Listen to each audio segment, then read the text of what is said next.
if you would think back with me what has gone on leading up to this. So Jesus was born in Bethlehem. We celebrated that on Christmas Eve and Christmas Day, the advent, the coming of Jesus, the arrival of Jesus. And then after he was born, he was dedicating the temple. Simon came, who had been praying to see the Messiah, and saw him dedicating the temple. He was circumcised. Probably Mary and Joseph got married. Time had gone by, maybe up to a year and a half. After this, there was a star that had been seen in the sky by, we know the song, "We Three Kings of Orient Are." Okay, I got a slide that looks like one of the cards you may have gotten this year. You know, a lot of people get their understanding of Christmas from Christmas cards, which a lot of them are beautiful, kind of like this one, but historically, they're not very accurate. And so today we want to look at the story, the actual story of Jesus' discovery by the Magi and what that means. If sometimes you take what you already know and look beyond that, the pieces can come together in your understanding of what happened in the Bible, because the Bible, there's a lot there. And sometimes we have these images that we have cured over time of our life, and it's like a palimpsest, which is a fancy word. A palimpsest is a piece of writing material on which the original writing has been erased and something has been written over it. But if you go behind the original, or what's happened on top of it, you find the original, which is more beautiful. I have a few pictures here of pictures that were restored, and you can see the original actually it comes to life. It's more beautiful. There's a second one of two women before and after that was restored, and then a third one where half of the painting was restored. And I believe that the story of the birth and the coming of the Magi is like that. That even though we have these images of what it's like that we get from Christmas cards, it's much better than that. And so today we're going to look at that, and I want to look at two words, the route of the Magi and the route of Jesus, the route of Herod. Okay, this is kind of a wordplay. There's a route is a way of course of taking and getting from a starting point to destination. It's a route, the route the Magi took. There's also another word for route, and it is a disorderly retreat of defeated troops. And so two things happen in this text today. We have the Magi who go on this route to find Jesus, and we have the route of Herod who wanted to destroy Jesus. Let's start out with the route of the Magi and talk about what went on here. First off, who were the wise men? The Christmas card tells us that there was three of them. They rode on camels and they were kings. There's even a hymn, "We Three Kings from the Orient Are." Well, we have no idea there are three of them. There probably were at least 12 of the Magi. People think it was three because we have three gifts, but not necessarily were there three. They were never listed as kings in the Bible. They were known as magos. Plural of a magos is magi. And in the book of Daniel, Magi were the evil ones in that book in the Old Testament. The ones that Daniel came against were the Magi. And so they weren't a positive character within Jewish or Christian understanding. So they wouldn't be in the story if it didn't really happen. Okay, they wouldn't have used Magi to point the way to Jesus. They didn't become kings until the 3rd century. Augustine and some other people thought that they were kings. They were actually king makers. They were people who helped decide who the next king would be. They worked for kings. They lived in Persia, probably around the area of Babylon. They were in the west going east. They were people who were knowledgeable of all kinds of religions. They had all kinds of religious texts, and one of the religious texts they had was the Tanakh. Tanakh is what we know as the Old Testament. It was brought there during the Babylonian captivity by Jews who had been deported, and so they read these texts, and from these texts, they understood that about this time, if they dated it from Daniel on, about this era is when a Messiah should come, and when a king should come. They thought the king would probably be one of Herod's sons, and so when they saw the star, they headed toward that direction, the direction of Jerusalem. In chapter 2, verse 1, it says, after Jesus was born in Bethlehem in Judea. This is after. This is not the night that Jesus was born. Probably a year and a half later, maybe a little longer than that. During the time of King Herod, Magi from the east came to Jerusalem. I got a map here. They're in the right-hand side of this Fertile Crescent, Babylon. They would have had to travel along the route in green to get to Jerusalem. It was 900 miles, and so it would have taken about 6 months by caravan. It's not like they saw the star and they started in the evening and made it by the dawn. 6 months it took, at least, to travel this far. Now, if you added to that time, it would have taken a while for them to get the money together, get the support to actually make the journey, gather everyone together. It probably would take a few more months, or maybe at least a year from the time they saw the star till they get to Jerusalem. And they go to Jerusalem because probably thought one of Herod's children would have been the new Messiah. So they go to the court of Herod with his entourage, maybe several hundred people. They're carrying expensive gifts. They would have had to have guards. By the way, we get this image of they're all riding camels, don't we? Well, about this time in the first century, among the nobility, the big in thing was Arabian horses. This is what nobles would ride. Arabian horses were bred to withstand the desert climate. So this idea of three kings wearing crowns and coming in one night, it's just not the image here. It could be a lot different than that. And so it says in verse 2, these three came to Jerusalem and they asked people, where is the one who's been born king of the Jews? Now this phrase, king of the Jews, is not a phrase that Jewish people would have ever used. This was a phrase that a Gentile person would use. Jewish people would have said son of David, Messiah. They would have used phrases like that. They would never have called him king of the Jews.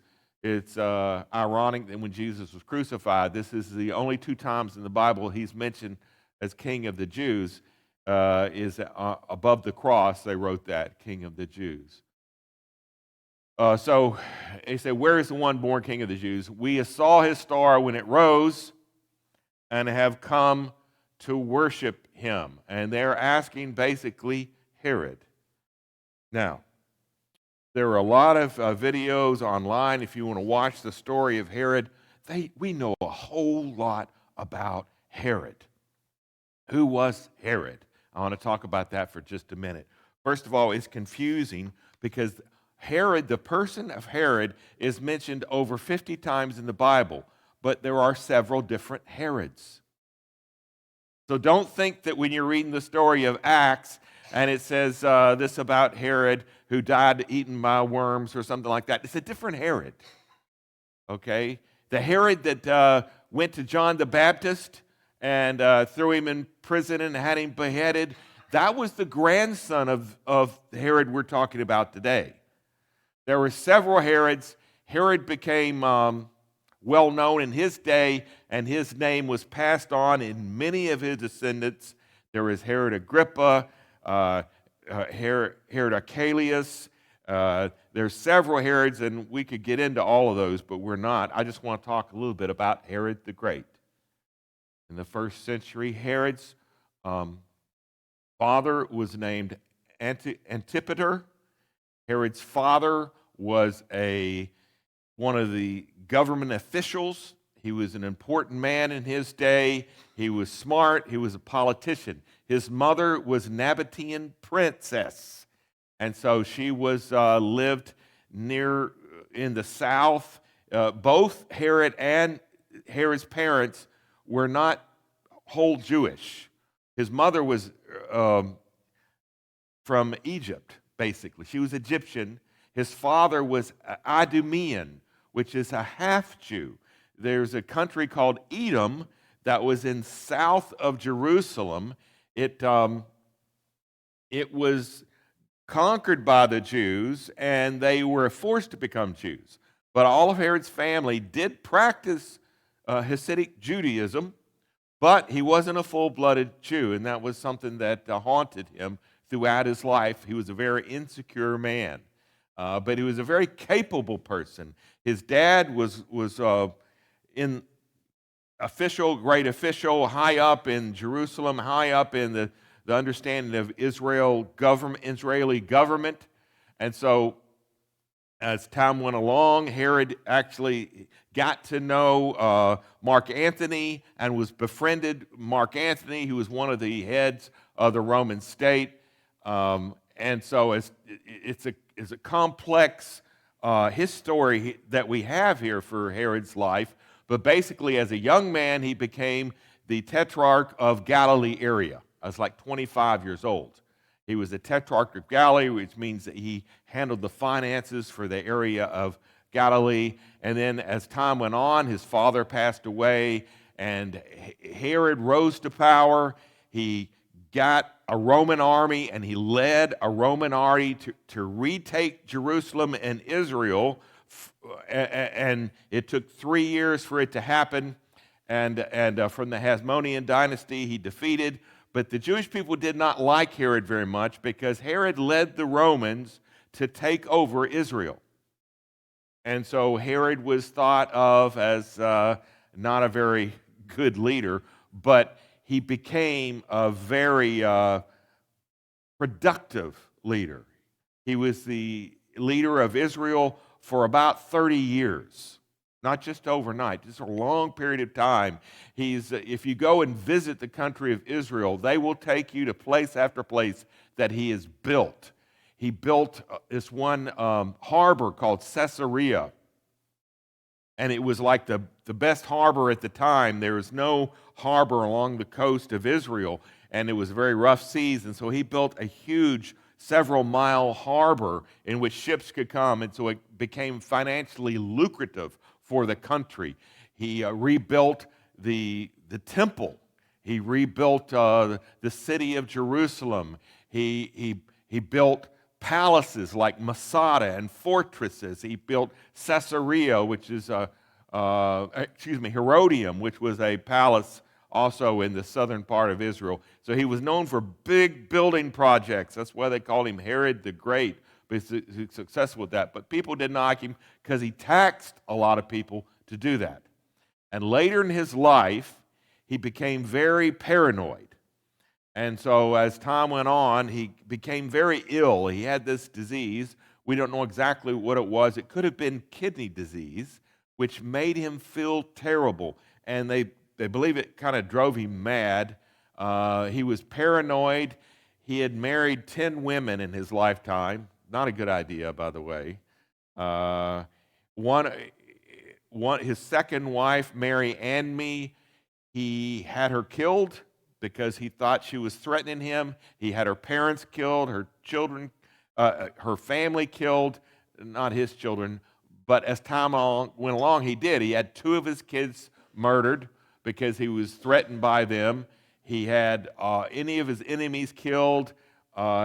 He was a very vicious man.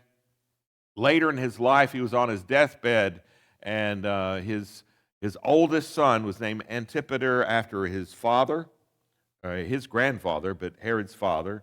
And they thought Herod had died, and so Antipater was having a celebration to be the next king, and Herod found out about that, so he had his son killed. And then on his deathbed, Herod wanted people to mourn. So he had them gather all the nobles into Jericho, where there's this place in Jericho where they would have like gladiator fights. And he gathered all these nobles in Jerusalem into the arena, and they were to be killed when he died so everybody would mourn. He wanted everybody to be upset when he died. Well, he did die, and his daughter did not carry out what he asked. So they didn't kill all those people.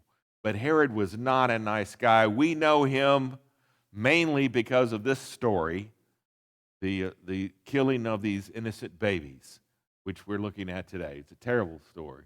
When King Herod heard this, that they're coming to see a king of the Jews, he was disturbed. He was a disturbed individual. He was already paranoid, and the rest of Jerusalem was disturbed because they knew when you disturbed Herod, anybody could get it. And so he called together all the people's chief priests and teachers of the law, the best Jewish knowledge he could get, and he asked them when the Messiah was to be born, or where the Messiah was to be born. And they said, in Bethlehem, in Judea, for this is what is written from the prophet. And this is the prophet. It says, but you, Bethlehem, in the land of Judah, are by no means least among the rulers of Judah, for out of you will come a ruler who will shepherd my people. That comes from Micah 5:2. And I've got Micah 5:2 here. It says, but you, Bethlehem, Ephrathah, though you are small among the clans of Judah, out of you will come for me one who will be ruler over Israel, whose origins are from old, from ancient times. And so they told him Bethlehem. And so the wise men, now they get to Jerusalem from the star, and now they're told to go to Bethlehem. So they go to Bethlehem. And he sent them to Bethlehem, and he said, and when you go to Bethlehem, go and search for the child. And as soon as you find him, report to me, so that I too may go and worship. He's lying, but he says this.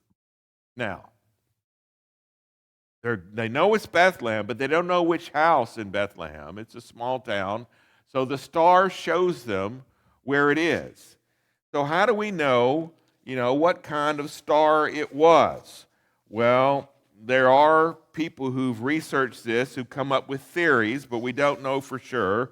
There's some people who believe that it was a comet. Comets have been the herald of arrival of important figures in the past. Halley's Comet appeared in 12 or 11 BC, though. That's too early for this occurrence. Some people believe it was a planetary conjunction of Jupiter and Saturn. That actually happened, so it made a very bright light in the sky, but that happened in 7 BC, which is a little too early.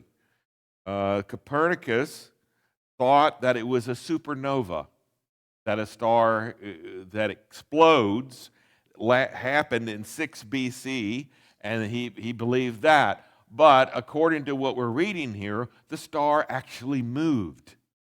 So neither of these astronomical events could explain this. This was a miracle. What happened?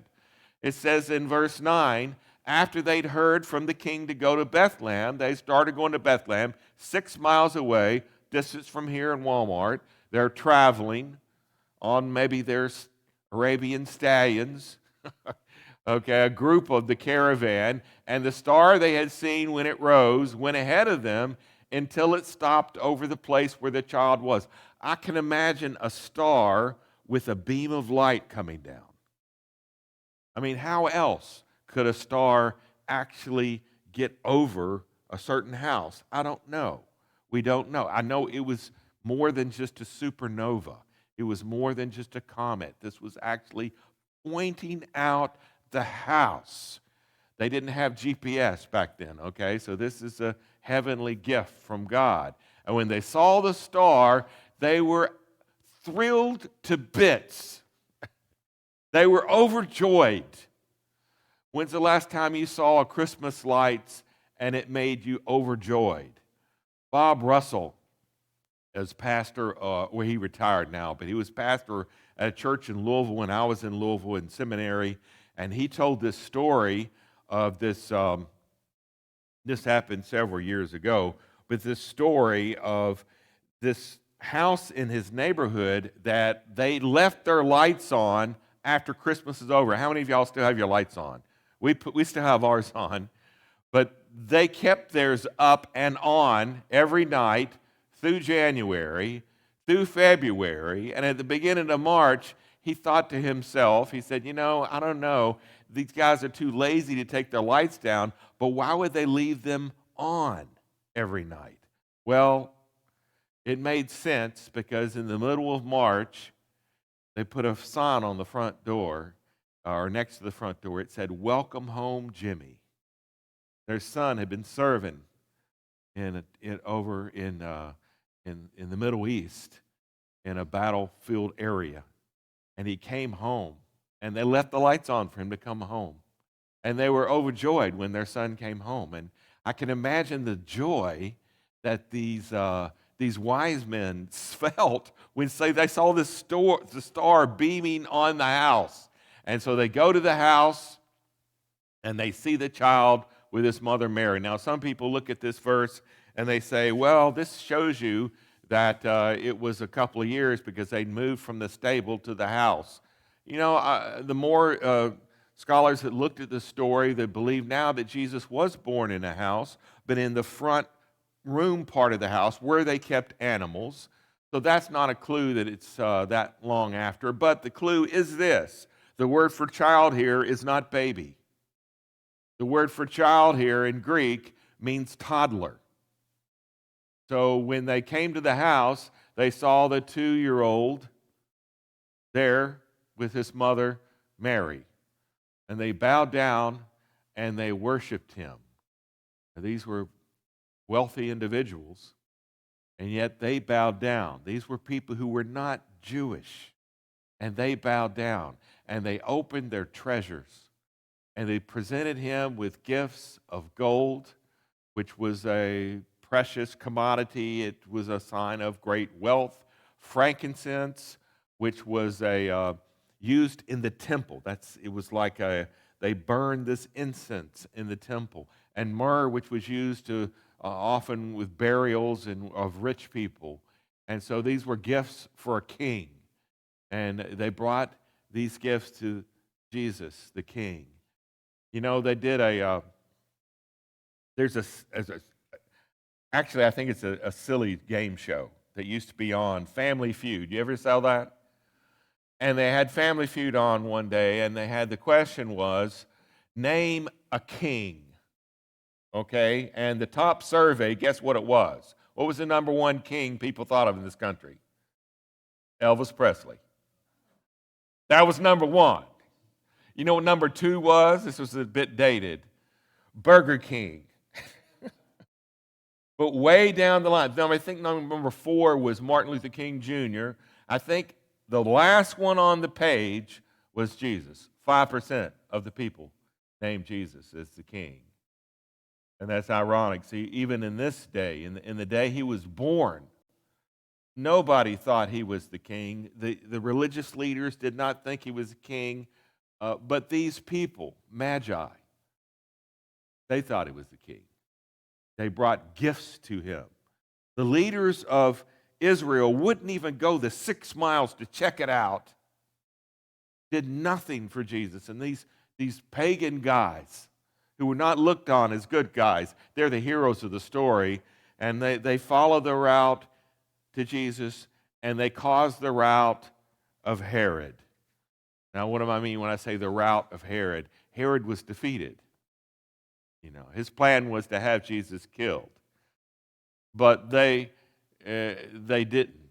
They were warned by God in a dream not to go back to Herod, and they returned to the country by another route, which is dangerous because Herod had built fortresses. There were 7 or 8 fortresses built throughout Israel, and so they would have been very discreet not to be known that they had left. But they go home by another route, And when they'd gone, an angel of the Lord appeared to Joseph in a dream. These dreams are from God. And it says to him, get up, take the child and his mother. Notice what it doesn't say here. It doesn't say take your son. Why?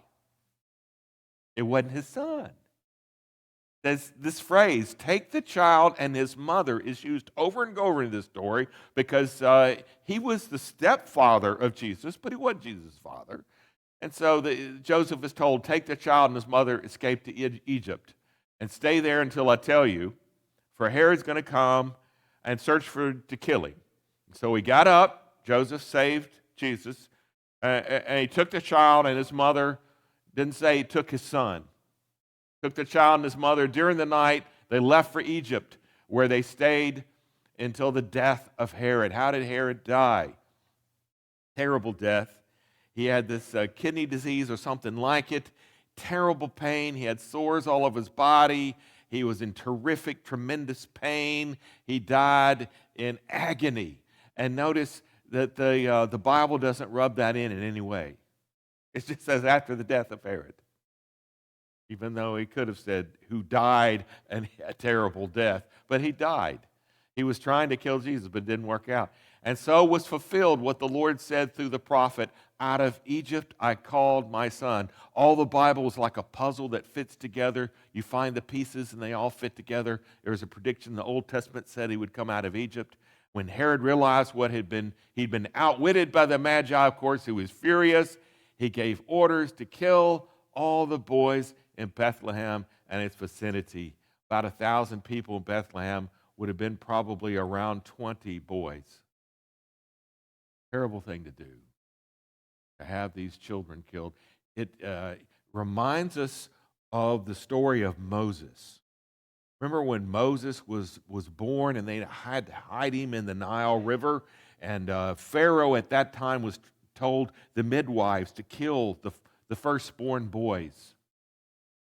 And so, in a way, this is a typology of Jesus being the new Moses. And so, here Herod says, kill all the boys who were 2 years old and under. So this is a clue to how old Jesus was when the Magi got there. So he must have been around 2. By the way, Herod died in 4 BC. We know from history. It was misdated, the date calendar we have. It's not dated all the way to Jesus' birth. Jesus was born probably about 6 BC. And we could go into that. If you want to talk to me about that later, we can.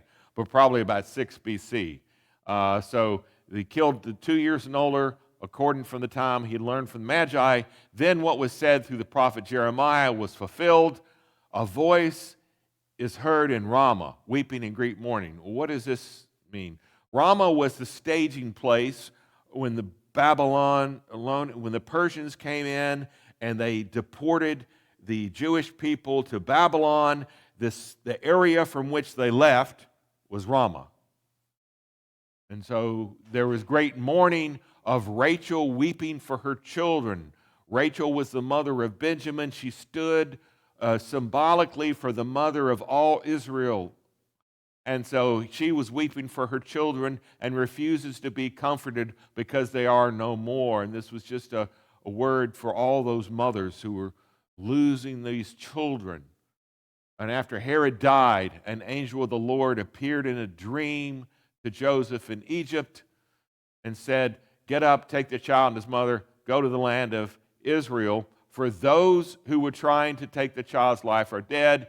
You see, not only was Herod an evil person who wanted to kill the child, his son, right before Herod died, he had his son executed, Antipas, who would have killed Jesus as well. And so both of them died not long, about the same time. And so Joseph was told, you can go back now. And so he got up and took the child and his mother and went to the land of Israel. By the way, they probably took those 3 gifts of gold, frankincense, and myrrh, and that helped them live in Egypt and survive the journeys financially.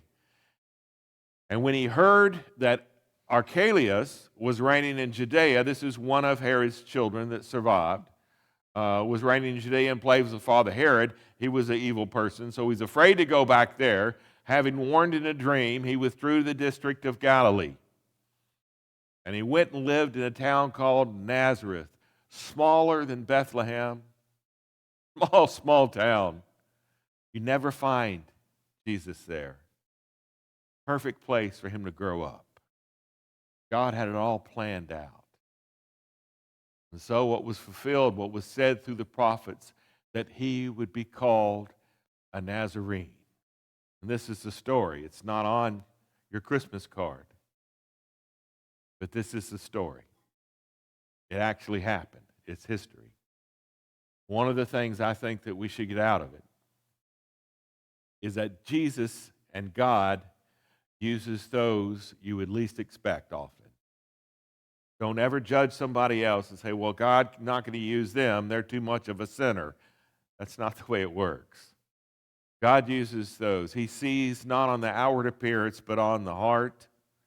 He used the Magi to do his work.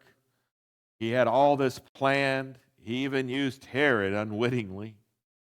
God can use anybody to do his will. And so we should look at everybody with that understanding, with a sense that God has a plan, and no matter how dark it gets, it's going to work out.